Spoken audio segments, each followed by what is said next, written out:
എൻ്റെ സ്വന്തം മോൻ എനിക്കൊരു വീട് വെച്ച് തന്നു മക്കളെ. നമസ്കാരം, എൻ്റെ പേര് സുജിത്ത് എന്നാണ്. ഇതാണ് നമ്മുടെ അമ്മിണിയമ്മ. വീടൊക്കെ നഷ്ടപ്പെട്ടിട്ട് ഒരു ആത്മഹത്യയുടെ വക്കിൽ നിന്നെയാണ് അമ്മ. അങ്ങനൊരു സാഹചര്യത്തിലാണ് ഞാൻ അമ്മയെ കാണുന്നത്. കണ്ടപ്പോൾ 65 വയസ്സുള്ള ഈ അമ്മയെ ഉപേക്ഷിക്കാൻ കഴിഞ്ഞില്ല.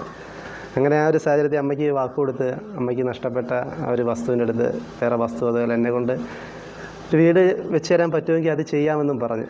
അത് അമ്മയ്ക്കൊരു പ്രതീക്ഷ കൊടുത്തായിരുന്നു അമ്മ ജീവിതത്തിലേക്ക് തിരിച്ചു വരാൻ. അത് നടക്കുമോ ഇല്ലയെന്ന് പലരും എങ്ങനെ നടക്കുമെന്നൊക്കെ പറഞ്ഞിട്ടുണ്ടായിരുന്നു. പക്ഷേ അമ്മയ്ക്ക് കൊടുത്ത ആ വാക്ക് ഈ അമ്മയെ ഉപേക്ഷിക്കാൻ കഴിഞ്ഞില്ല. അവിടുന്ന് ഒരു ശ്രമം നടത്തിയതാണ് ഇത്രയായത്. ഈ സുജിത്ത് ഒരു കലാകാരനാണ്. നമ്മുടെ സോഷ്യൽ മീഡിയയിലൊക്കെ അത്യാവശ്യം നല്ല വൈറലായിട്ട് നിൽക്കുന്നതാണ്. പുള്ളിയെ കണ്ടാൽ തന്നെ ഒരു ബാഹുബലിയുടെ ഫിഗർ ചെയ്യുന്ന ഒരാളാണ് അല്ലേ? ഒരു ബാഹുബലി സ്റ്റൈലാണ്. അപ്പോൾ ഒരു കലാകാരൻ എന്ന രീതിയിൽ കൂടെ സപ്പോർട്ട് ചെയ്യുന്ന ആൾക്കാരൊക്കെ ഇതിനകത്ത് സഹായിച്ചിട്ടുണ്ടോ? സഹായിച്ചായിരുന്നു കുറേ കാലം. നമുക്കൊരു സമിതിയുണ്ട്, ദയ കമ്മ്യൂണിക്കേഷൻ എന്ന് പറഞ്ഞ്. അതിലെ കുറച്ച് കലാകാരന്മാർ